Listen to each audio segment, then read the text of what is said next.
सो मैं शुरू कर रही हूँ, अपने आप बच्चे ज्वाइन कर लेंगे। सो यहाँ पे थे हम लोग। हाँ जी।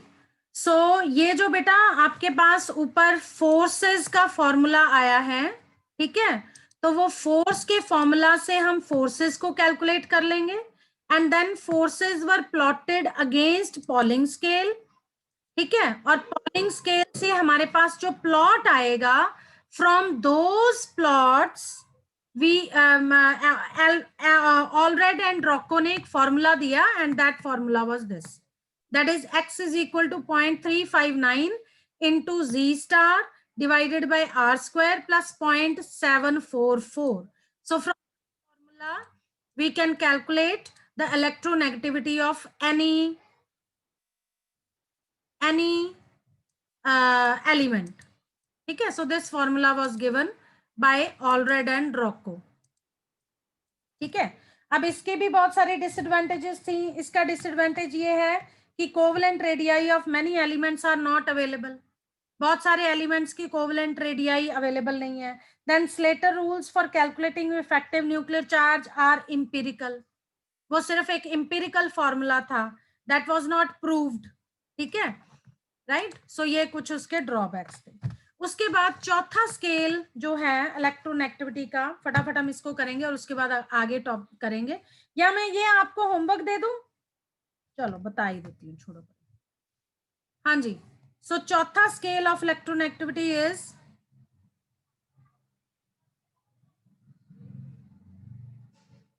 fourth scale of electronegativity is Sanderson's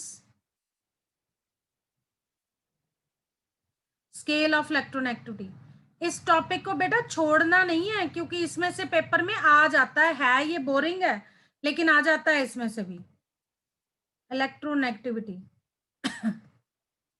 कई बार सीधा ही पूछ लेता है, explain polling scale of electronegativity, ठीक है. सो नेक्स्ट है Sanderson scale of electronegativity. So Sanderson ने प्रपोज किया था बेटा scale of electronegativity and it was based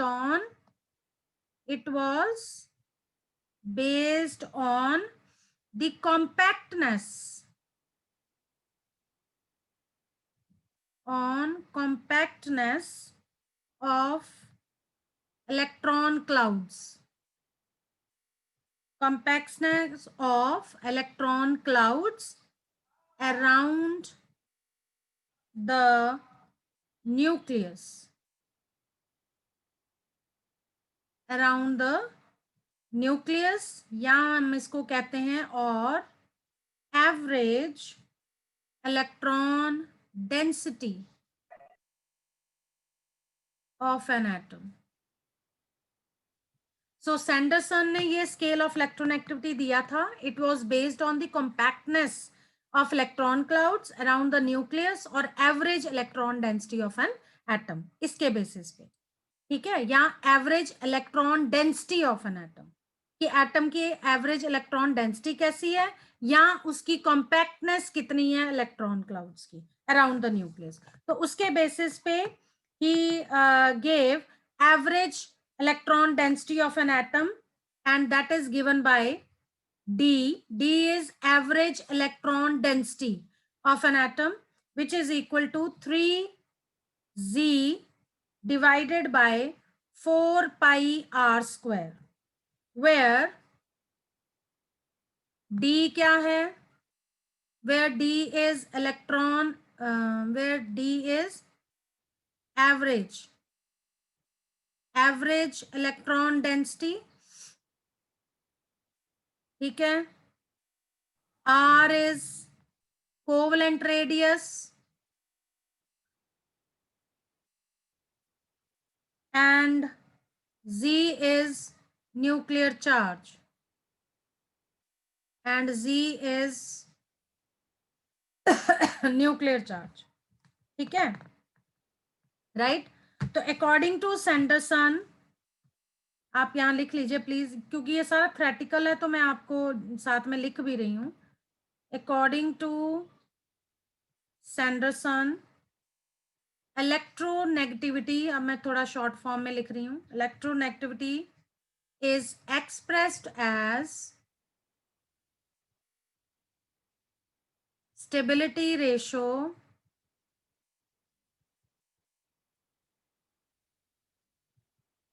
for an atom. For an atom. अब स्टेबिलिटी रेशो क्या होती है ये भी लिख लो. The stability ratio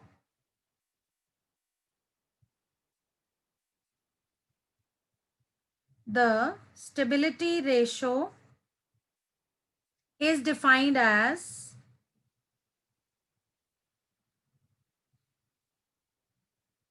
the ratio of average electron density of an atom. अभी समझाती हूं मैं आपको. To that of ideal electron density of hypothetical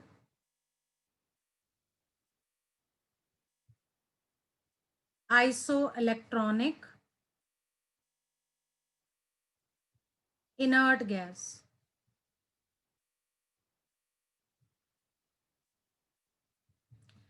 so Sanderson के अकॉर्डिंगली जो इलेक्ट्रोनेगेटिविटी है वो किसके बराबर है? It is expressed as stability ratio of an atom. अब स्टेबिलिटी रेशियो क्या होती है? The stability ratio is defined as the ratio of average electron density of an atom to that of ideal electron density of hypothetical isoelectronic inert gas atom. मतलब ये आपने ratio लेनी है average electron density of an atom जो हमने ऊपर formula लिखा हुआ है to that of ideal electron density of hypothetical मतलब इमेजिन किया हुआ, ठीक है, उसका ही कोई आइसोइलेक्ट्रॉनिक इनर्ट गैस एटम. ठीक है, तो that ratio is called stability ratio. और इसको हम ऐसे लिख सकते हैं, दैट मीन्स लिख लो बेटा, stability ratio is equal to D divided by D I. D I क्या है? Ideal electron density. तो यहां पे आप लिख सकते हो D is electron density of atom, whereas D I क्या है? Ideal electron density of hypothetical inert gas. ठीक है, राइट?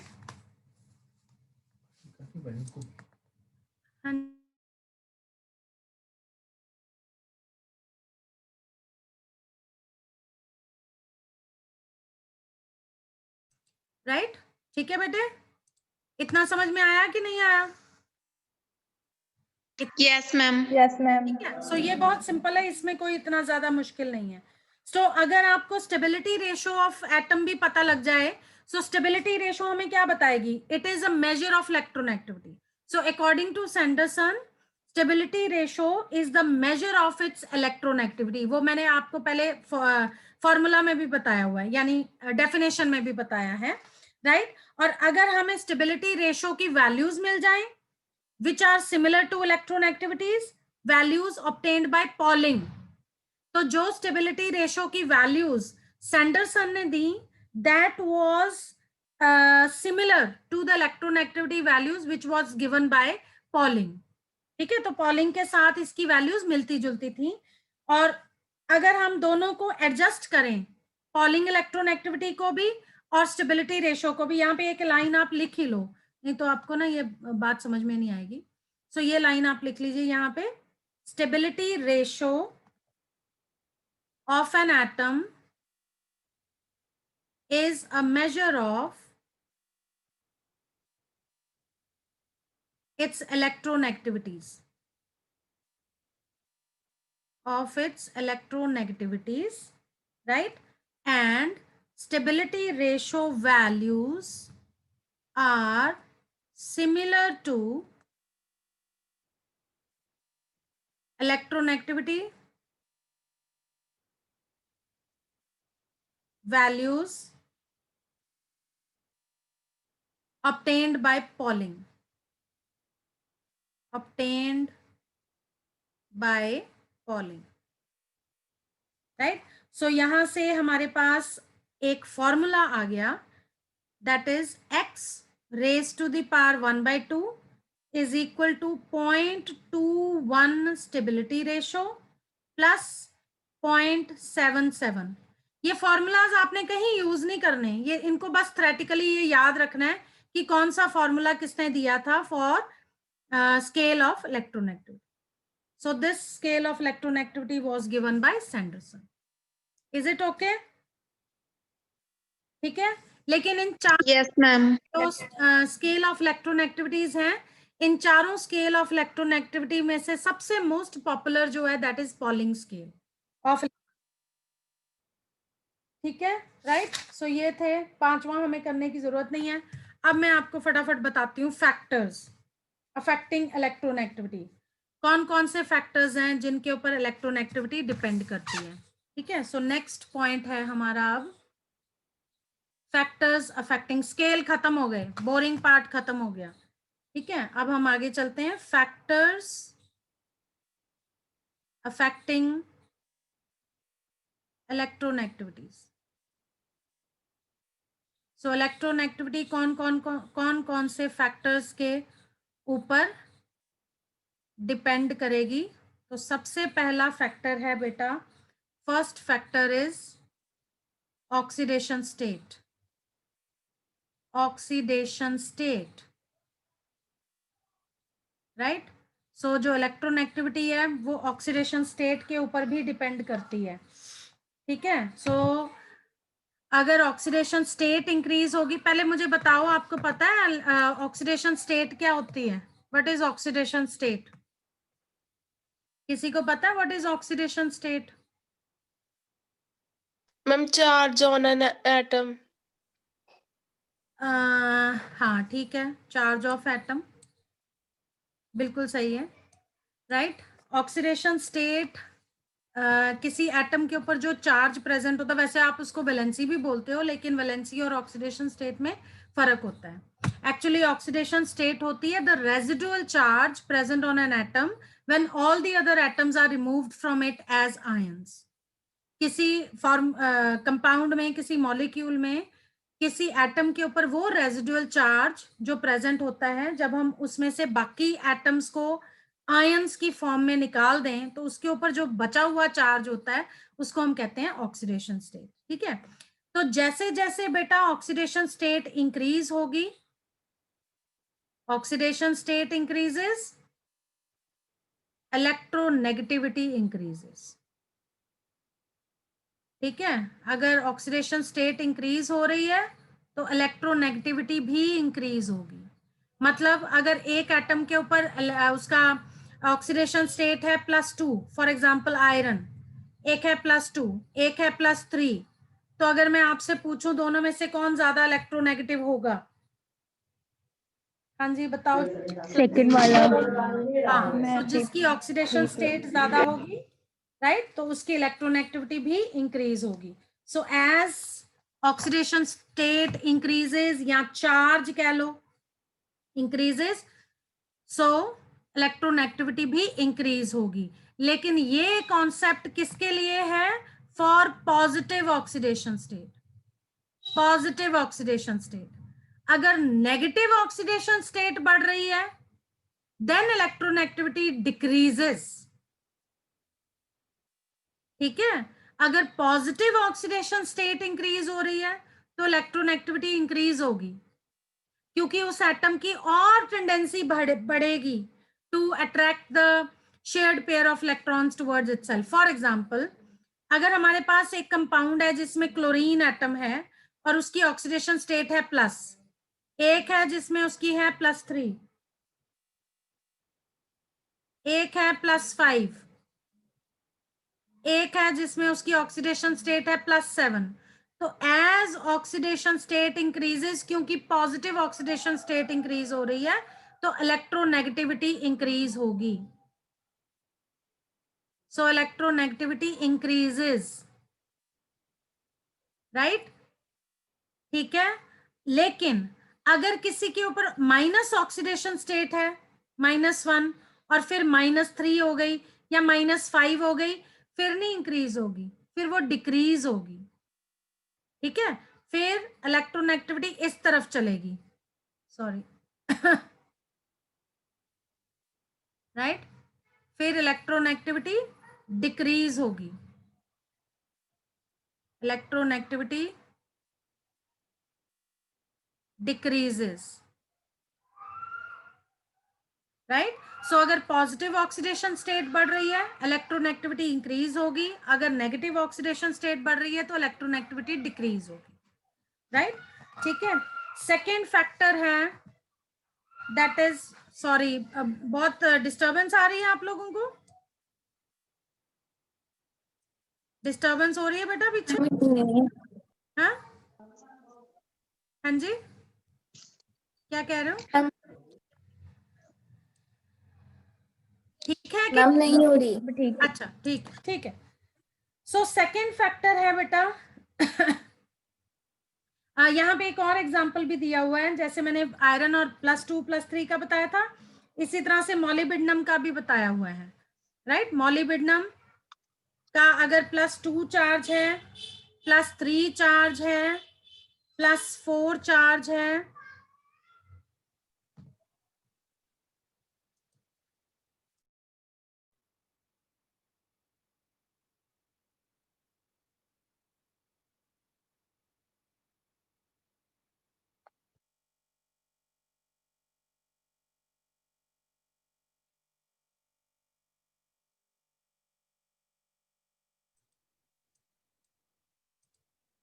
हाँ सॉरी, सो ये मॉलिब्डेनम +4, ठीक है, मॉलिब्डेनम +5, मॉलिब्डेनम +6. तो बेटा +2 वाले की इलेक्ट्रोनेगेटिविटी है 2.16, जबकि इसकी है 2.19, इसकी है 2.24, मॉलिब्डेनम +5 की है 2.27 एंड +6 की है 2.35. तो आप क्या देख रहे हो कि as positive oxidation state increases electronegativity, हाँ क्या हो रहा है इलेक्ट्रोनेगेटिविटी को? इंक्रीजेस इंक्रीजेस, बिल्कुल ठीक, ठीक है, राइट. और लास्ट में इसने लाइन लिखी हुई है एनायंस के केस में इलेक्ट्रोनेगेटिविटी डिक्रीजेस, वो मैंने आपको पहले ही बोल दिया कि अगर नेगेटिव चार्ज इंक्रीज होगा तो इलेक्ट्रोनेगेटिविटी डिक्रीज होगी, राइट. चलिए सेकंड फैक्टर्स जिसके ऊपर इलेक्ट्रोनेगेटिविटी डिपेंड करती है, second factor on which electronegativity depends is hybridization. और ये हम लोगों ने एटॉमिक रेडियाई वाले टॉपिक में भी किया था, हाइब्रिडाइजेशन. ठीक है, टाइप ऑफ, ठीक है, हाइब्रिडाइजेशन की टाइप के ऊपर भी डिपेंड करेगा. फॉर एग्जांपल आपके पास एक है carbon atom which is sp3 hybridized, एक है carbon atom which is sp2 hybridized, एक कार्बन है विच इज sp हाइब्रिडाइज्ड. बताओ किसकी इलेक्ट्रोनेगेटिविटी ज्यादा होगी? ये हम ऑलरेडी कर चुके हैं एटॉमिक रेडियाई वाले टॉपिक में. मैम sp हाँ, की क्योंकि sp की इलेक्ट्रोनेगेटिविटी ज्यादा होगी, ये हमने एटॉमिक रेडियाई वाले टॉपिक में किया था. इंक्रीजेस, क्यों इंक्रीजेस? sp3 में बेटा मैम क्योंकि sp कैरेक्टर ज्यादा है। हाँ, sp3 में सिर्फ 25% है एस करेक्टर, sp2 में 33% है, जबकि sp में एस करेक्टर इज 50%. तो as S character increases electronegativity increases. ठीक है, मोर टेंडेंसी होगी उस एटम की to attract electron towards itself. वैसे तो कार्बन एटम हम कहते हैं कि इसकी इलेक्ट्रोनेगेटिविटी इतनी ज्यादा नहीं होती है, लेकिन जब आप कंपेयर करते हो sp3 कार्बन को, sp2 कार्बन को और sp कार्बन को, तो sp कार्बन की टेंडेंसी ज्यादा होती है. फॉर एग्जांपल अगर मैं यहाँ पे ये बनाऊं ये है फॉर एग्जांपल इथेन। एक मिनट बेटा,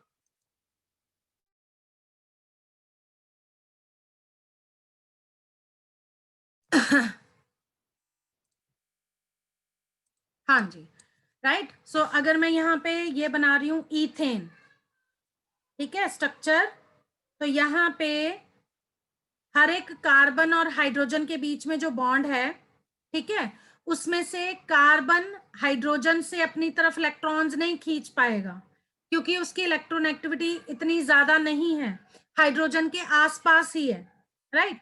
लेकिन अगर हम यहाँ पे बात करें इथीन की, तो इथेन के केस में ये वाला फॉर्मूला है CH2, ठीक है। अब ये वाला जो कार्बन है, ये वाले कार्बन एटम्स, ये sp2 हाइब्रिडाइज्ड है, यानी कि इसकी थोड़ी सी टेंडेंसी बढ़ गई, इलेक्ट्रोनेगेटिविटी बढ़ गई sp3 के कंपैरिजन में, राइट, एज कंपेयर टू जो sp कार्बन एटम है इथाइन का, यानी एस्टिलीन का, ये sp कार्बन एटम, इनकी टेंडेंसी ज्यादा है to attract electrons from CH bond. यानी इस केस में ये वाला जो कार्बन है, मैं इसको किसी और कलर से दिखाती हूं आपको।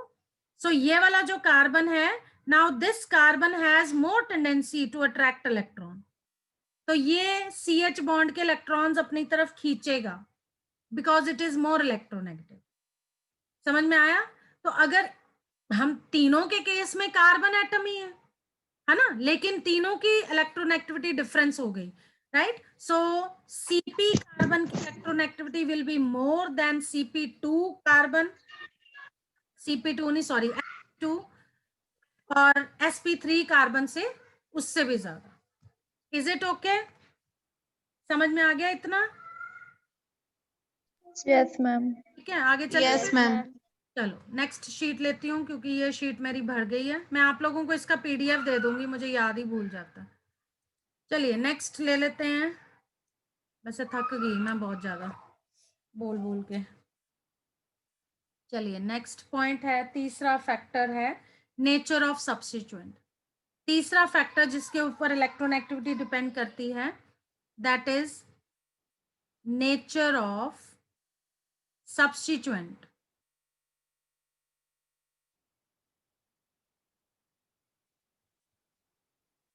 ठीक है, यानी कि किसी के साथ कोई ग्रुप जो लगा है, सब्स्टिट्यूएंट का मतलब होता है जिसने जो कोई अटैचमेंट लगी हुई है, राइट, तो उसके ऊपर भी इलेक्ट्रोनेगेटिविटी जो है वो डिपेंड करेगी, राइट।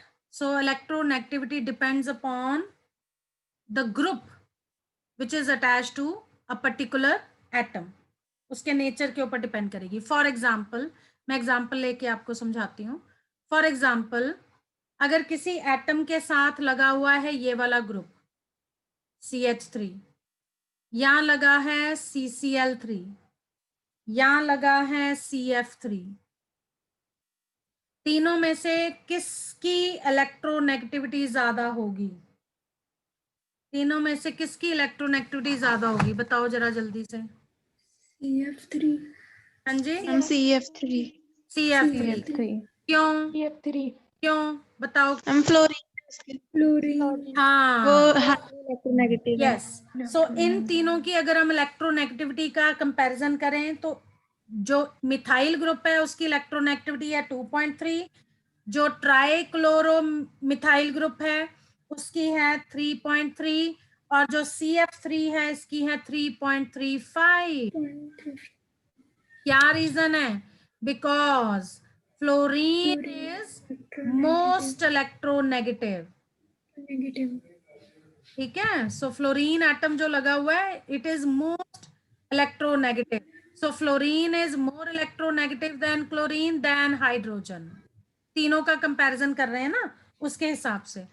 तो अगर किसी सब्स्टिट्यूएंट में ज्यादा इलेक्ट्रोनेगेटिव एटम लगा हुआ है और ज्यादा नंबर लगा हुआ है, ठीक है, तो उसकी इलेक्ट्रोनेगेटिविटी ज्यादा होगी, राइट। तो इन ग्रुप्स में आप लोग इनऑर्गेनिक में तो नहीं, लेकिन ऑर्गेनिक में हम इन ग्रुप्स को दो कैटेगरी में डिवाइड करते हैं। हम इनको कहते हैं इलेक्ट्रॉन विड्रॉइंग ग्रुप्स या हम कहते हैं इलेक्ट्रॉन डोनेटिंग ग्रुप्स। याद आया Donate. है ना? तो अगर इलेक्ट्रॉन Yes, ma'am. ग्रुप कौन सा होता है? विच कौन सा होता है इलेक्ट्रॉन? Accept electron. विच हाँ क्या करता है वो? विच अट्रैक्ट्स इलेक्ट्रॉन खींच लेता है। अट्रैक्ट करता है। which attracts the electron towards itself।